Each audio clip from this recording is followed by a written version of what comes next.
Hi folks, I gotta bring the sunglasses down for this part.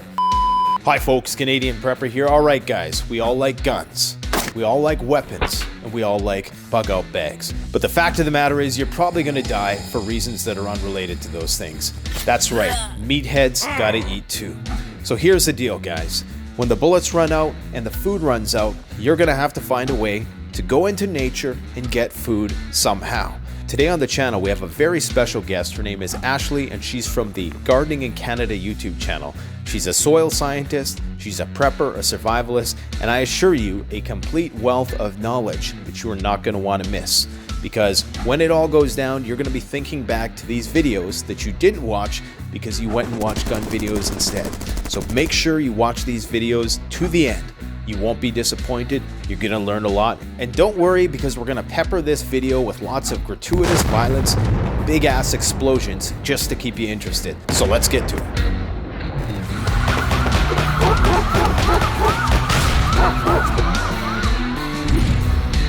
Preppers were kind of weird, you know, to be brutally honest. And when I see preppers who aren't weird, I'm always like, oh, that's fascinating to me.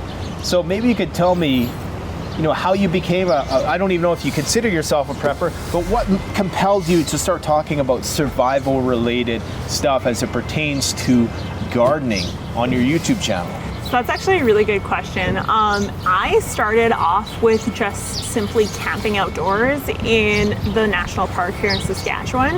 And I started realizing how impossible it would be to survive if something ever did happen.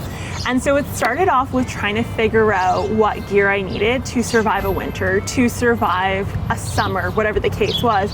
And then I started realizing that food was the key, besides the shelter, besides the cool rucksacks and tents and whatever else, that I had to figure out not only how to grow a garden, but how much to grow in a garden, how to save the seeds from said garden and all that sort of stuff. So it kind of escalated from there.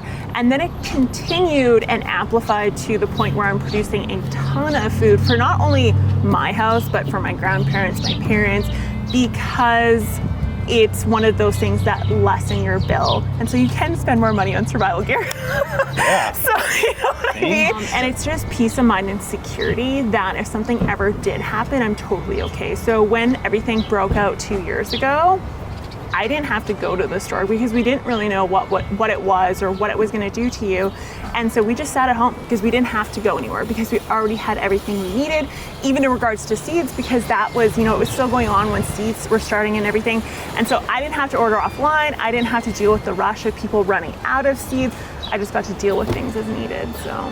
Nice. You made a really good point about when you started looking at all this gear and how you're going to survive, you know, in cold conditions or whatever the case might be, you realize that the most fundamental thing of all is food, and it is something that we consume the most of, and we really do take it for granted. Like, it's incredible how we take it for granted. We go into a grocery store now, and people don't realize all of the moving parts that had to function to perfection in order to get that food there in the just-in-time delivery system, right? So there's a lot of people out there too, like in not only in the prepping community, but in the homesteading community, that have written out books and charts on their websites as to how many plants you need per person based on the plant's yields. So for tomato plants, for example, it's estimated that the average person needs around 15 to 20 plants. So if you have a household of 4, then that's a lot of plants that you have to grow, and understanding how to do that, whether it be in buckets, in your garden, in a raised bed, how to make that work in the environment you have, it's important. And same with like winter squash, for example. Well, that's 2 plants per person because that yields 15 pounds per plant. So you only need 2 plants, you know, per person in your household. And the nice thing about that is when you're gardening, you don't need the 25-year food supply. I only need to invest in 1 year's worth because I know the next year I'm just going to plant my seeds. I know my seed saving works. I know my seed planting technique works, whatever method I'm using. And so I just have to replant and I'm done and I'm good for a whole year.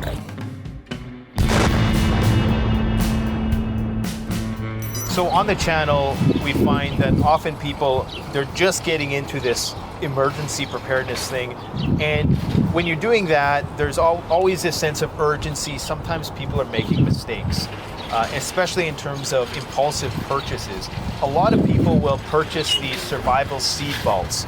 So what do you think about these survival seed vaults typically? I know there's a bit of variation depending on the type you get, but typically, if you guys don't know, there are these things you can get off Amazon. They're like $50 or something, or 20 to $50, and they contain a wide variety of seeds.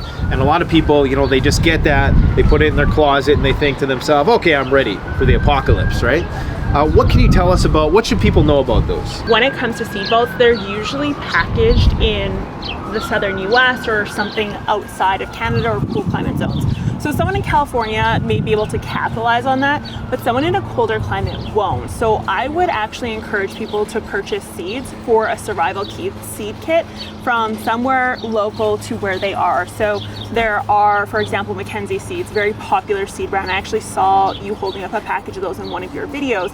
Those are harvested in and grown in Manitoba, meaning they're meant for our zone. Yeah, right? Yeah. That was actually a fluke that I bought.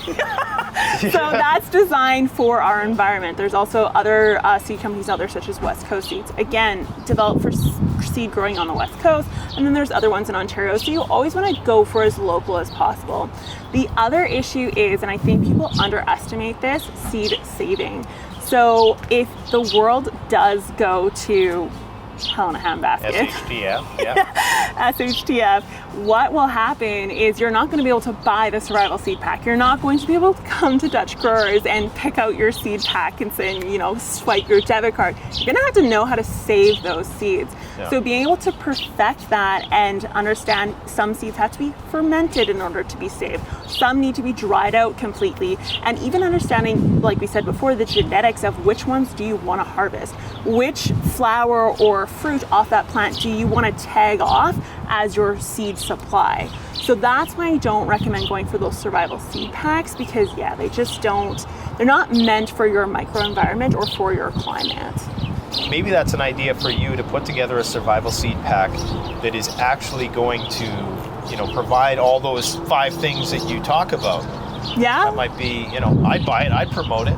Obviously, it would only be relevant to our plant hardiness, though, right? Yeah, so it would work for basically zone 3, which would be one of the toughest zones in the world.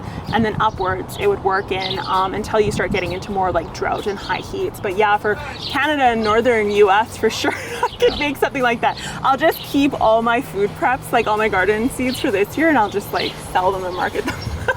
Not a bad idea, I'm telling you. So what would you recommend people do instead if they wanted to compile their own mini seed vault? Like if I wanted to, let's say I don't have a garden right now, or I don't have a means to plant a garden right now, what should I be looking for? Yeah, so one of the things to watch out for would be days to harvest on the seed packet. So for example, pumpkins can have 120 growing degree days, and then some other ones will have, 60 days.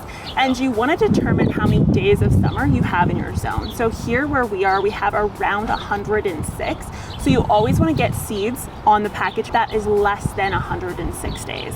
And that's going to be the key to getting stuff that will survive and grow in your environment without the grow lights and stuff. Because unless you have the solar panels or the generators, it's not possible, right? And you may want to, reserve your energy. Yeah. So that's just for where we live, which is in the middle of nowhere. Most of you actually live in a better place than here. So that would be one thing to look at, and then reseedability and ease of seed saving. So peas, beans, things like that, stuff that doesn't need fermenting. So for example, with tomatoes, those will need fermenting, but that's a huge crop that you can and preserve without a pressure canner and all these really fancy things. So I could take a tomato, grow it, then I could pull the seeds out of that tomato for next season, or how hard is that to do? It's pretty easy. So for tomatoes, that's the one where you would harvest from, and then you would ferment the seeds. So you actually put them in water and you literally let them ferment, and it gets rid of that kind of clear gelatin coating. I don't know if you've ever noticed that. Yeah, so that actually prevents the water and everything from penetrating so that the plant can germinate. So we need to ferment that coating off. But for things like peppers, for example, that right away is going to germinate. And so when we buy peppers from the store, we're purchasing peppers from Mexico. Saving the seeds out of that pepper is not going to help you. You're going to want to get the seeds from, Dutch growers, grow it, and then harvest from that plant.